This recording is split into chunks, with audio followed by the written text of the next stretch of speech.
Allah Bapa dan Putra dan Roh Kudus. Amin. Allah Bapa dalam surga, puji dan syukur kami haturkan kehadiran atas kawan dan Kudus.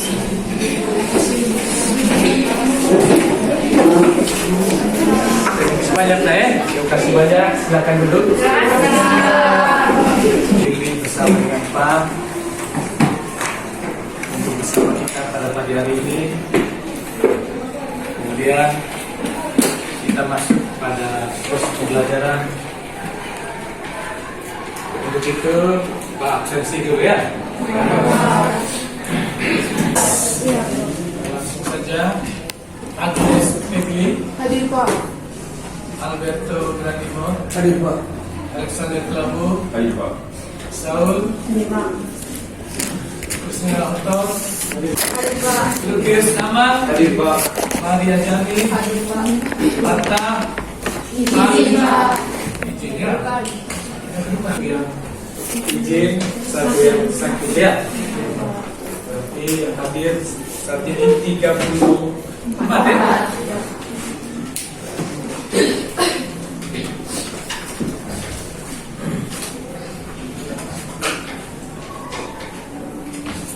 Dari mana suasana saat ini?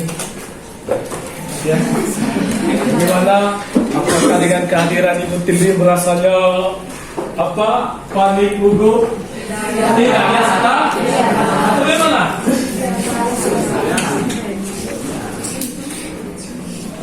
Atau ada yang merasa kurang belajar ini? Ada ya? Kenapa? Oh, kamu melanggar sudah? Berarti rasanya ya. Tapi kalau belajar kan kalau kita belajar pasti apa saja pasti kasih aja kan. Nah, sekalian bahwa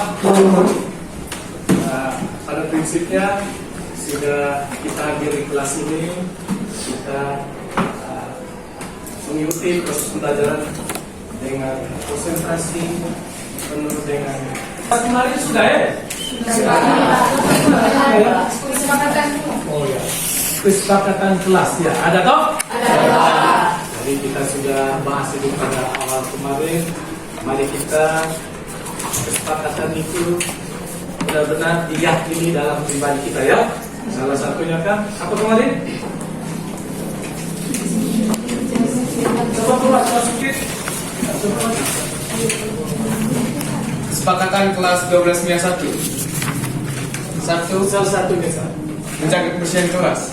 Ya, Menjaga kebersihan kelas. menjaga kebersihan kelas. Pertanyaannya, apakah itu sudah yakin dengan kebersihan yang ada?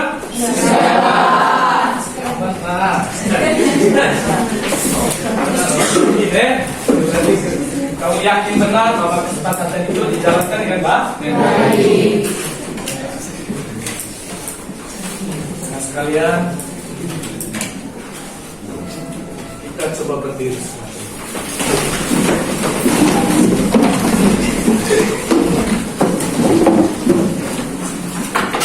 Melatih kita untuk menghadirkan penuh yang disebut juga dengan konsentrasi, ya kan? Coba pertama, atau tergantung sekalian mana yang merasa nyaman, dudukkah, ada yang berdiri, silakan ada yang duduk. Silakan. Mau duduk atau ya, silakan. Sudah?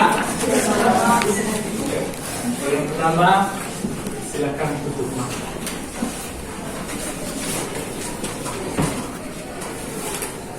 Hilangkan sedikit pikiran yang mengganggu pikiran anak-anak sekalian.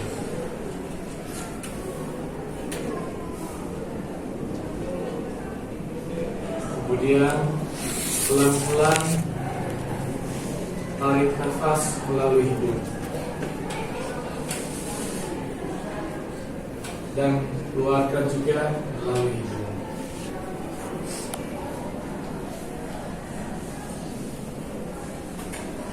Semakin lama tarik nafasnya semakin lembut.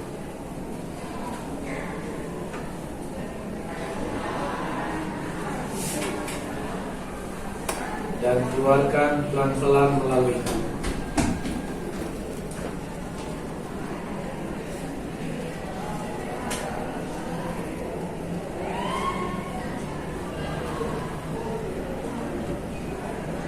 Tarik nafas pelan-pelan kembali, keluarkan melalui hidung pelan-pelan sambil konsentrasi untuk mengikuti pembelajaran PPKN saat ini.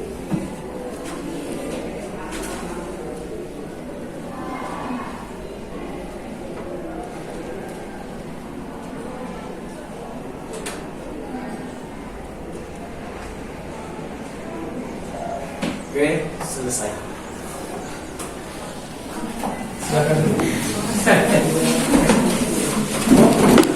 Pertanyaannya pilih apa yang dirasakan oleh anak saya? Ya? Satu orang. Coba. Ayo, ada yang mau sampaikan kepada Pak? Luki, coba Luki. Apa yang dirasakan? Ya, Luki.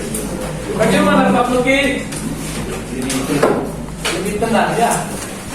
Mengapa tenang? Karena ada ganggu di dada saya. Tidak terganggu dengan pikiran. Tidak terganggu dengan pikiran lain-lain. Benar tidak Luki? Ya. Siapa lagi?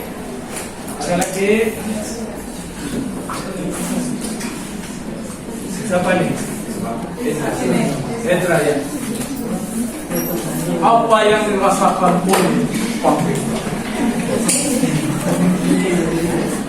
Oh, ini dia. Oh, sampai.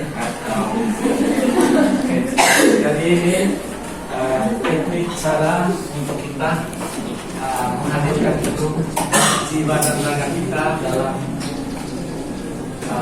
melaksanakan sesuatu. Objek yang kita tuju terpusat, konsentrasi kita.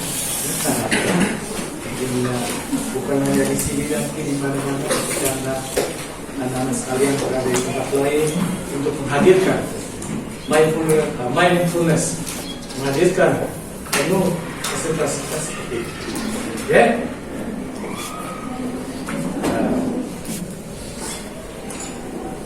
Sekalian, bahwa hari ini kita berbicara tentang pengingkaran, pelanggaran hak dan pengingkaran terhadap kewajiban warga negara. Tujuan pembelajaran kita hari ini adalah agar anak-anak memahami benar apa yang menjadi hak, apa yang menjadi kewajiban kita sebagai warga negara. Yang kedua, agar mengetahui tentang konsep. Sebelum kita mengetahui hak dan kewajiban kita, maka kita harus pahami dulu apa konsep hak dan apa konsep kewajiban, ya kan? Karena kita ini adalah warga dari negara. Di kelas 10 sudah dijelaskan ada warga negara, ada bukan warga negara, ada penduduk dan bukan penduduk.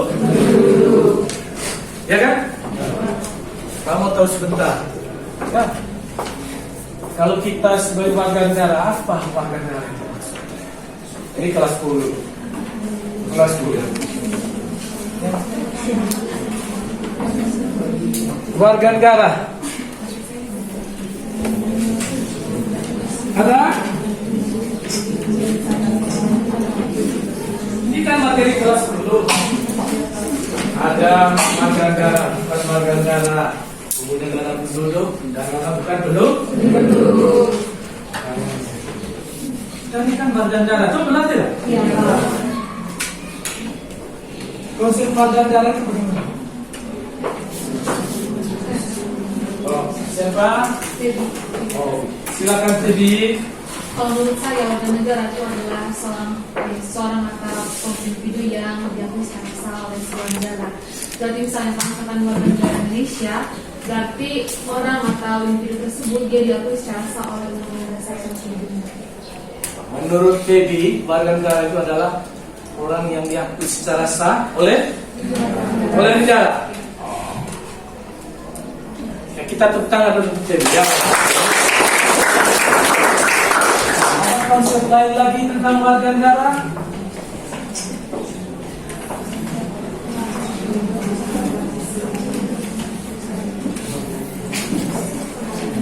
Oh, ya. Yuta ya. Mungkin hampir sama juga Pak. Warga negara itu pemahaman saya orang yang lahir dan tinggal di Indonesia dan disahkan oleh Undang-Undang Dasar 1945. Ya. Jadi menurut kita tadi warga negara adalah orang yang lahir di Indonesia, kemudian hidup di Indonesia, kemudian disahkan oleh undang-undang. Jadi gini ya sekalian, ini kan materi kelas 10 ya, dari Yuta dengan Teddy. Jadi warga negara itu adalah orang yang secara hukum menjadi bagian dari satu negara. Contoh, pertanyaan berikutnya, apakah kita termasuk warga negara? Ya kan? Iya. Mengapa termasuk? Karena lahir, besar, dan tinggal di Indonesia. Dan orang tua kita orang negara di Undang-Undang Nomor 12 tahun 2006 tentang warga negara adalah orang yang secara hukum menjadi warga dari suatu negara.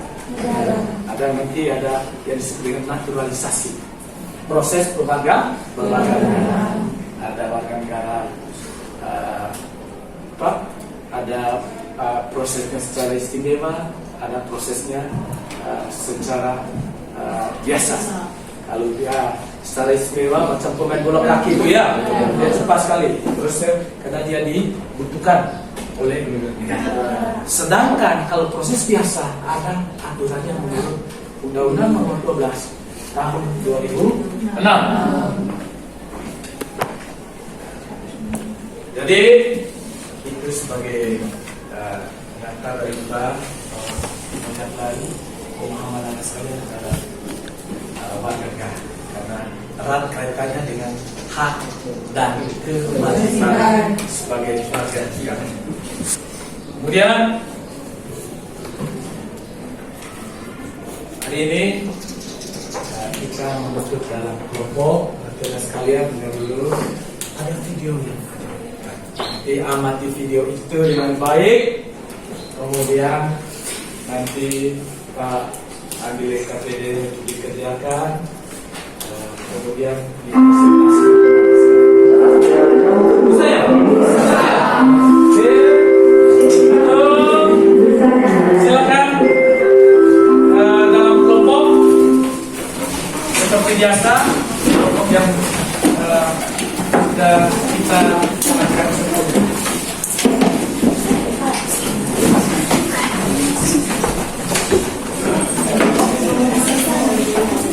Yang kelompok satu sih deh. Ya, Pak. 1, 2, 3, 4, 5, 6. Dan tidak ketinggalan berbagai macam update video pembelajaran PPKN. Nah, dalam video ini saya akan membahas penanganan pelanggaran. Nah, pendekatan hukum dan pendekatan dialogis harus dikemukakan dalam rangka melibatkan partisipasi masyarakat dalam kehidupan berbangsa dan bernegara. Nah, para pejabat penegak hukum harus memenuhi kewajiban dengan memberikan pelayanan yang baik dan adil kepada masyarakat, memberikan perlindungan kepada setiap orang dari perbuatan melawan hukum, serta menghindari tindakan kekerasan yang melawan hukum dalam rangka menegakkan hukum. Itu adalah upaya preventif yang pertama.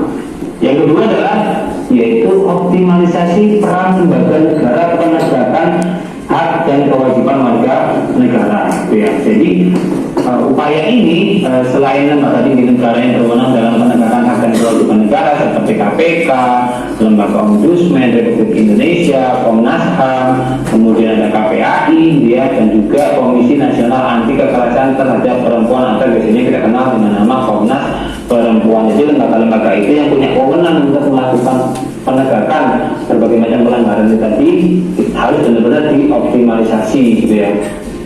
Nah, kemudian yang ketiga yaitu peningkatan kualitas pelayanan publik nih teman-teman. Nah, ini fungsinya apa? Yaitu untuk mencegah terjadinya berbagai bentuk pelanggaran hak dan pengingkaran kewajiban warga negara oleh pemerintah. Jadi dalam hal hak sesungguhnya. Kemudian ketika Pak beri waktu untuk anak-anak, siapa yang mau bertanya, ada yang bertanya dan tidak. Itu adalah hak, karena dia menentukan pilihan. Kemudian dalam hubungannya dengan warga negara, tadi warga dari satu negara, ya, kita berada dalam satu negara, tinggal dalam satu negara dengan hukum bahwa kita ini warga dari satu negara. Jelas ada hak kita dalam negara itu ada dalam Pancasila dan dalam konstitusi kita atau hukum dasar kita. Hukum dasar kita apa? Undang-Undang Dasar 1945 yang di dalamnya ada 37 pasal. Kemudian pertanyaannya terkait dengan hak ini, apa ada dalam unsur pilihan Pancasila? Jelas ada loh, iya kan? Dalam sila pertama ada hak, sila kedua, sila ketiga, sila keempat, dan sila kelima. Kemudian dalam konstitusi ada hak kita, mulai dari pasal 26, pasal 27, pasal 28, 29, 30, 31, 2, 3 sampai 30. Situ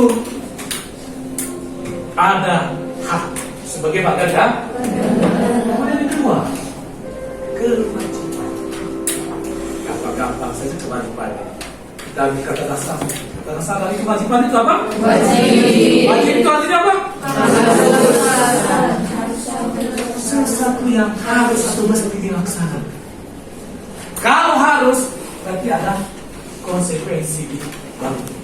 Ada risikonya kalau kita tidak melaksanakan wajib. Ya, sederhananya kita masuk jam 7, ya kan? Itu wajib. Begitu kau masuk jam 7 lewat 1 menit, gerbang ditutup. Mengapa ditutup? Karena sudah melanggar kewajiban.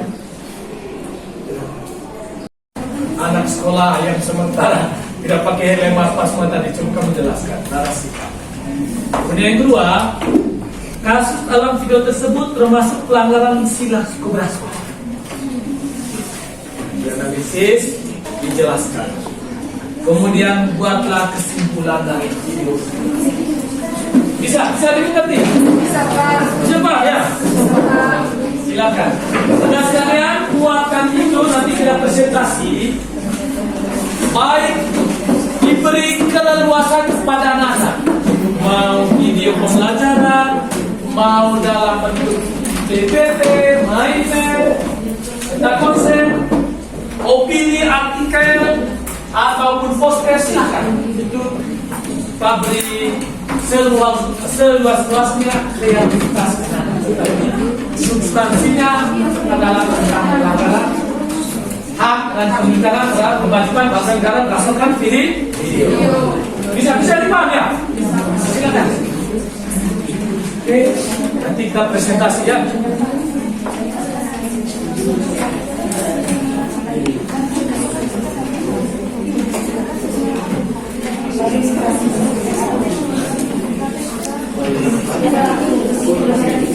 Ya, kan ada berapa gambar tadi toh?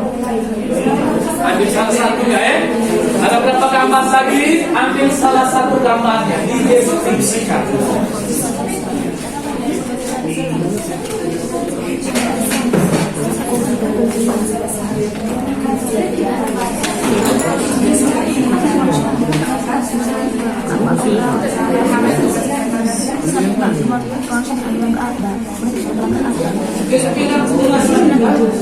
Dia gambar yang sama juga diambil oleh kelompok yang sama, tapi deskripsinya beda.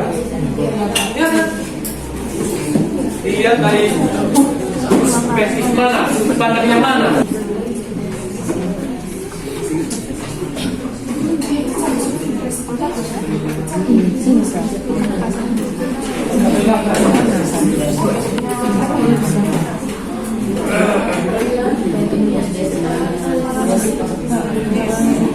Penanganan terhadap kasus gerakan separatis merupakan tugas baik.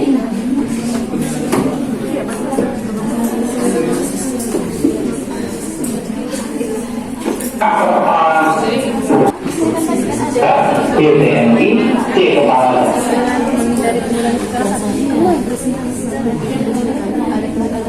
Iya, yang mereka manis-manis. Jadi kita meneruskan yang negara punya, bukan sebagai masyarakat.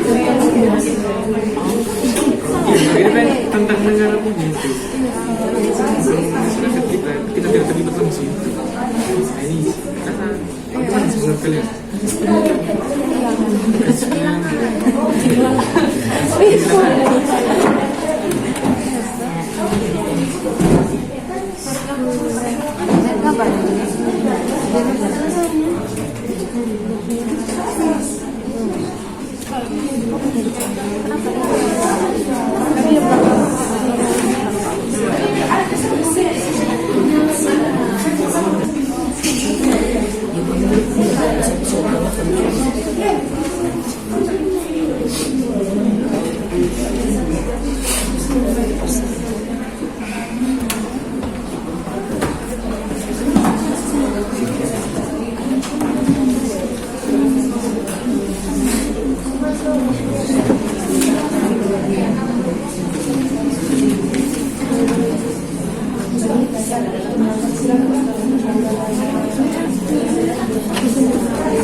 Kirim di grup ya, kirim di grup kelas, nanti pakai dari presiden,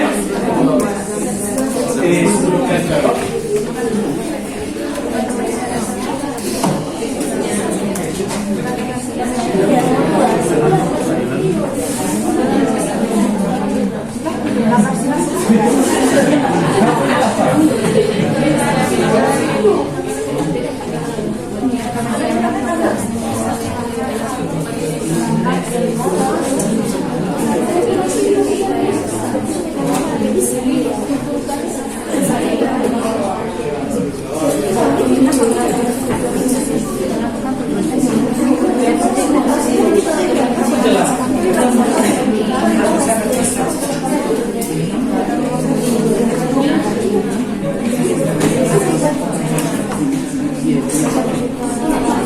Bagaimana?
5 menit lagi? Oh? Oh, 7 menit ya? Oke.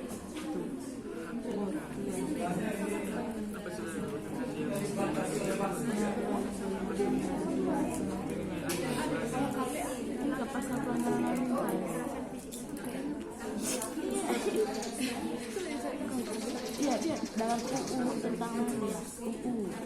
Udah nggak bisa sama undang-undang dasar.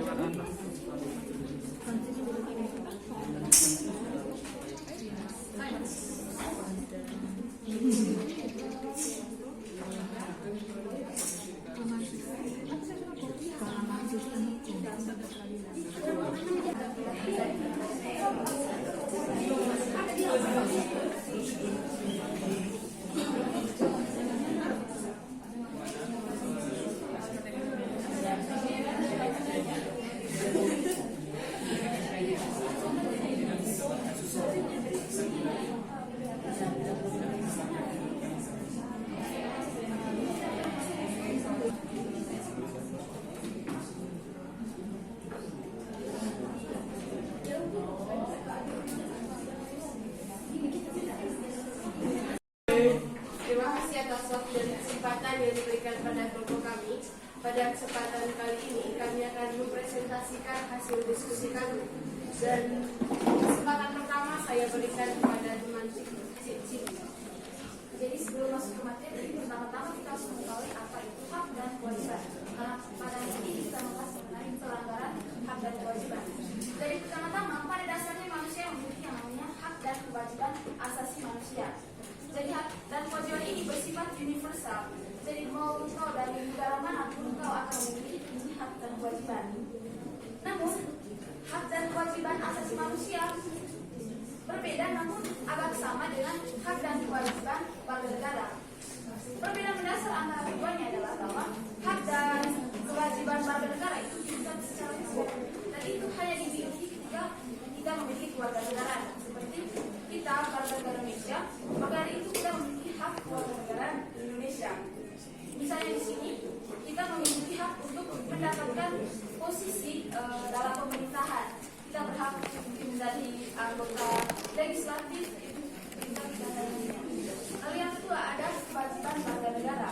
Di sini kewajiban itu dilakukan sebagai seorang warga negara dari suatu negara. Jadi kewajiban ini tidak dapat dilaksanakan oleh warga dari negara lain, melainkan orang yang memiliki kewargaan negara tersebut. Lalu selanjutnya saya menjelaskan mengenai pelanggaran hak dan kewajiban warga negara. Kita tahu bahwa pelanggaran itu berarti kita tidak melaksanakan atau menjalankan hak dan kewajiban. Di sini pelanggaran hak di mana seseorang tidak mendapatkan haknya sebagai seorang warga negara. Lalu ada pelanggaran kewajiban, itu berarti dia tidak melakukan atau melaksanakan kewajiban sebagai seorang warga negara. Selanjutnya kita akan membahas mengenai kasus yang kami ambil mengenai kasus pelanggaran tindak pidana korupsi yang akan dijelaskan oleh Bang Nasra. Jadi teman-teman, setelah mengetahui pengetahuan dasar mengenai hak dan kewajiban warga negara, di sini kami akan langsung pada kasus pelanggaran hak dan kewajiban warga negara. Selanjutnya akan dijelaskan oleh teman Mas ya, karena kami untuk mengambil satu gambar pada video jadi itu tentang kasus korupsi.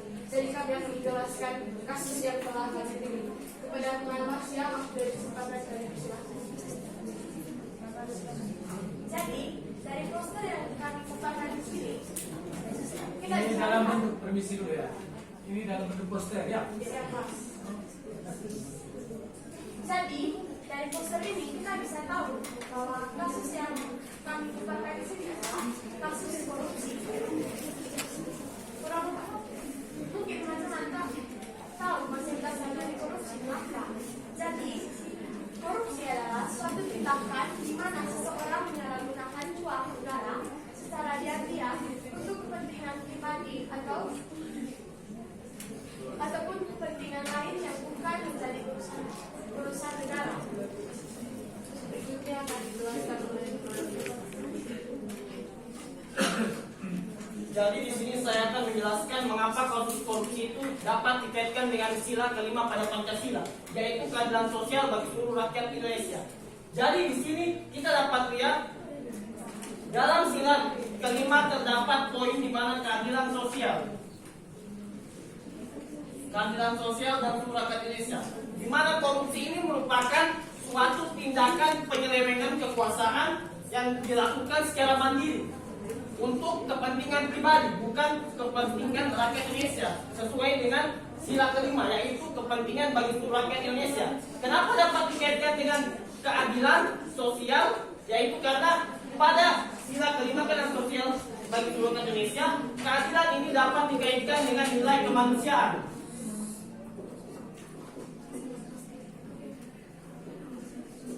Maaf jika tidak bisa dibaca. Dapat dikaitkan apa? Dapat dikaitkan dengan nilai kemanusiaan.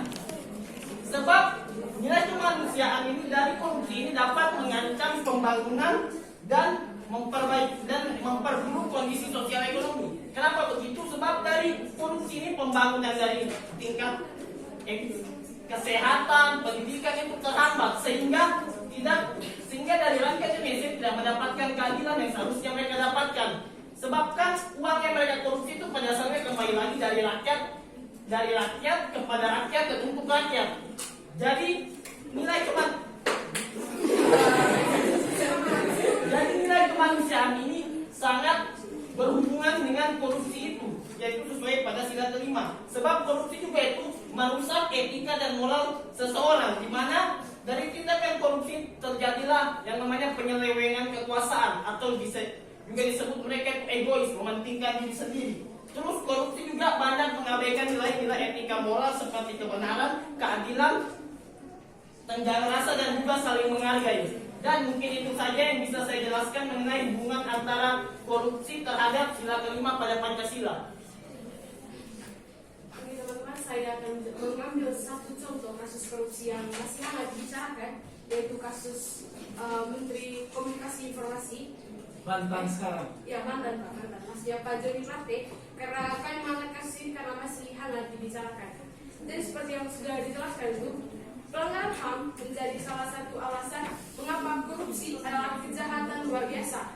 Korupsi telah merenggut hak-hak dasar masyarakat untuk memperoleh penghidupan atau pelayanan publik yang layak. Jadi seperti pada kasus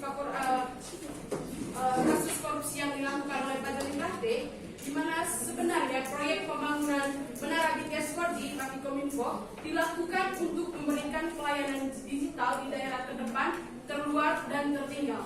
Tapi pada nyatanya yang dia lakukan itu, dia hanya mementingkan seperti yang kita sudah pelajari di pelajaran sejarah, itu ada konflik kepentingan, di mana mereka memanfaatkan kekuasaan mereka, jabatan yang dipercayakan kepada mereka untuk kepentingan mereka sendiri. Mereka bekerja sama dengan beberapa oknum hanya untuk mementingkan kepentingan mereka. Dan ini memberi kerugian kepada negara sebesar 8,32 triliun.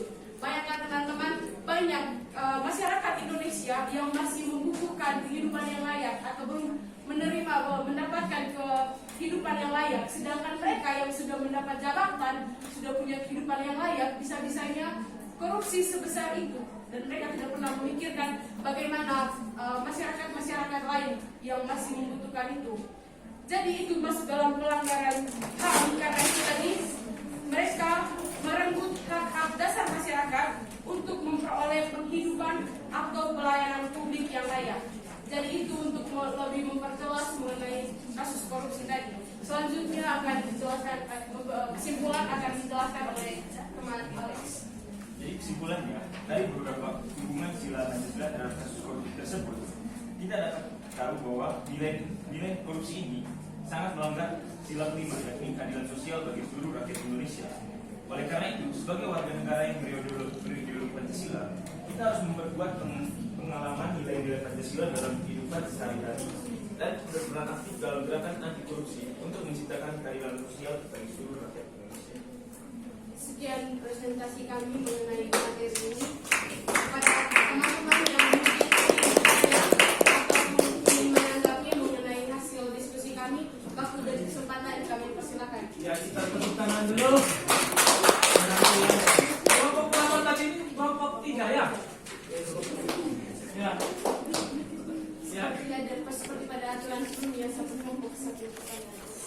Silakan. Ya, silakan berdiri.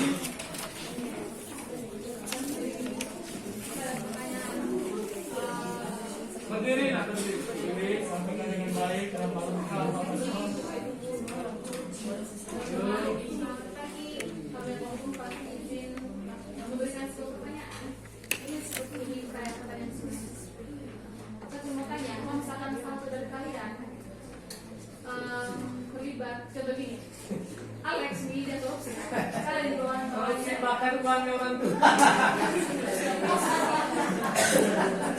Ya lanjut. Alex ini adalah bupati, terus Alex korupsi.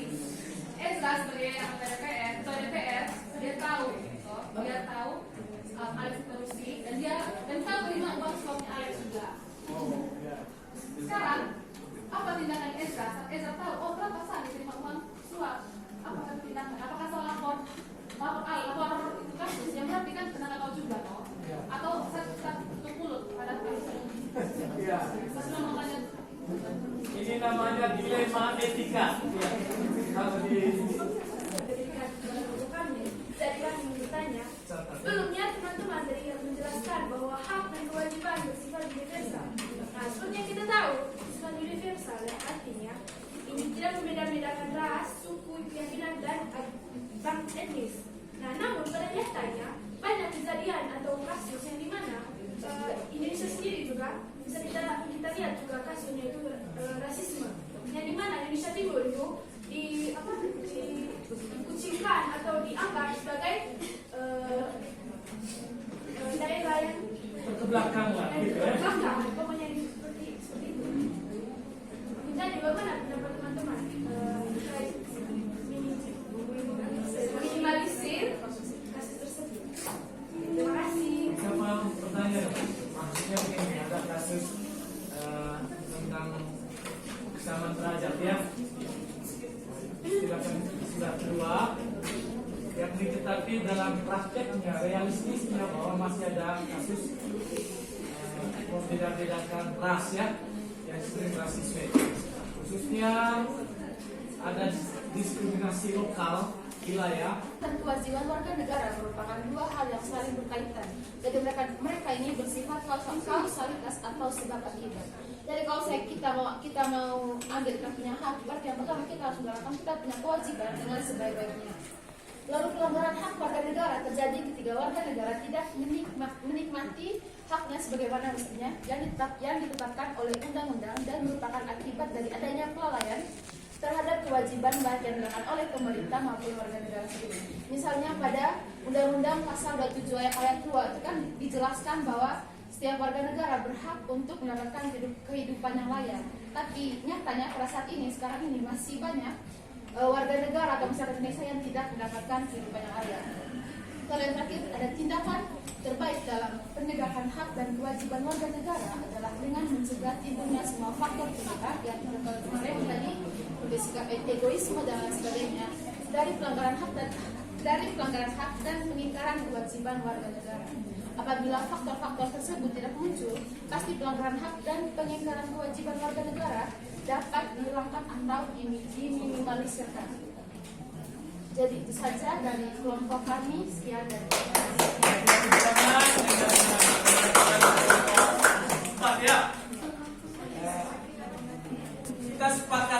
Kita sepakat dulu gini.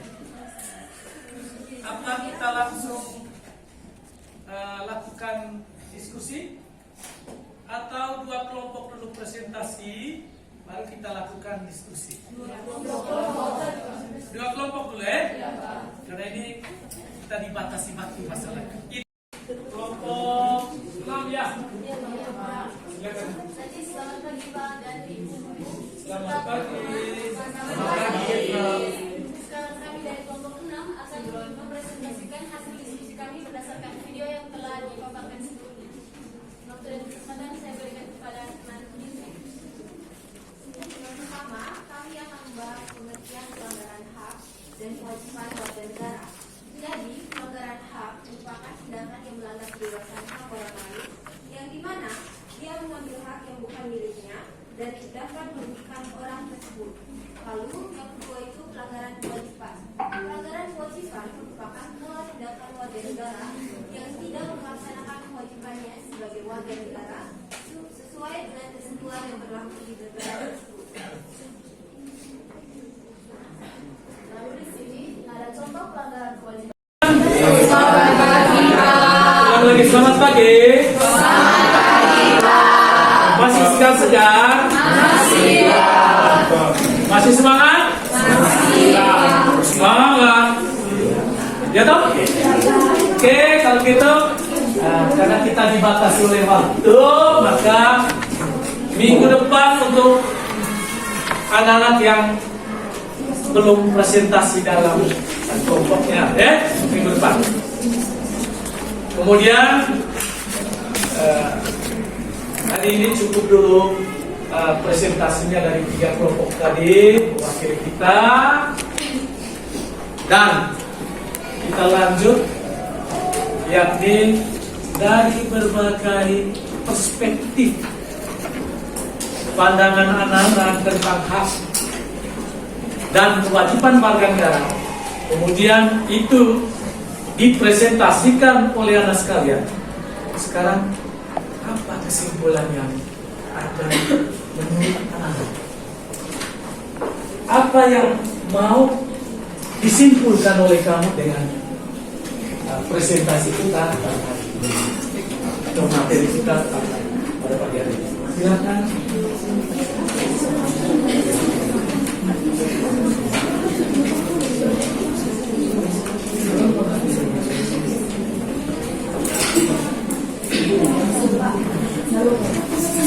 Ya, silakan berdiri, sampaikan dengan baik. Kalau dari Bapak kan kesimpulannya ini, kalau misalnya kita mau mendapatkan kita punya hak, jadi kita harus menjalankan kewajiban yang sebaik-baiknya, sehingga kita juga pantas untuk mendapatkan hak.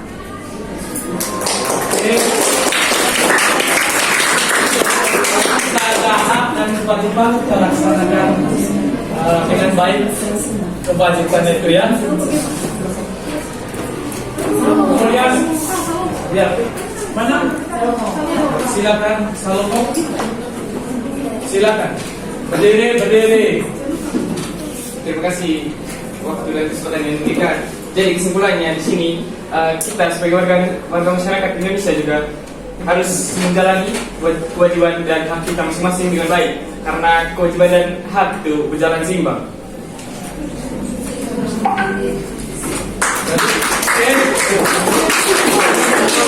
Kewajiban dan hak itu harus berjalan dalam suatu situasi keseimbangan, ya. Keseimbangan dalam artian bahwa jangan lebih banyak haknya daripada kewajiban ataupun sebaliknya, ya. Ada lagi? Silakan kita.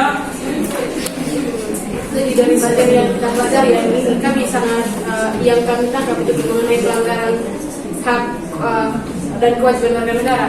Jadi seperti yang sudah dipresentasikan hari ini, dapat kita simpulkan bahwa di Indonesia masih banyak terjadi kasus-kasus pelanggaran hak dan kewajiban warga negara. Jadi satu hal yang kita syukuri seharusnya kita mendapat materi ini, jadi setidaknya kita mendapat pengetahuan mengenai kasus-kasus pelanggaran hak dan kewajiban warga negara, penanggulangan, pencegahan dan berbagai macam, sehingga kita dapat mengurangi atau meminimalisir kasus-kasus seperti ini di masa depan. Mungkin ini yang bisa Berbicara kita tentang hak dan kewajiban, bahwa kita sebagai warga negara jelas punya hak dan kewajiban, ya.